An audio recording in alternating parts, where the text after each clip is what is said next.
Pera? Wala ka? Sipag? Meron ka ba? Baka wala ka rin, kaya wala kang asenso. Gusto mong yumaman pero lagi kang reklamo. Paano ka ba magkakapera kung tamad ka namang kumilos? Ang tagumpay, hindi yan lumalapit sa mga nakahilata. Kung gusto mong umasenso, galaw-galaw din pag may time. Hindi sapat ang panalangin lang. Samahan mo ng gawa.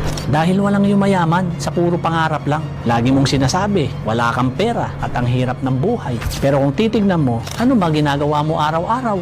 Gising sa tanghali, tapos puro cellphone lang. Wala kang ibang ginawa kundi tumambay. Paano ka aasenso? Wala ka namang ginagawa. Kahit gaano ka katalino at kagaling. Kung tamad ka, wala kang mararating. Magtrabaho ka, magsumikap ka, magtiis ka. Dahil ang mundo ng pera, sipag at tiyaga ang puhunan. Kung gusto mong umasenso, simulan mo yan sa mindset mo. Huwag kang umasa sa ayuda o tulong ng ibang tao. Maghanap ka ng extra income. Mag-aral ka at matutong dumiskarte. Tandaan mo na walang imposible sa taong porsigido at masipag.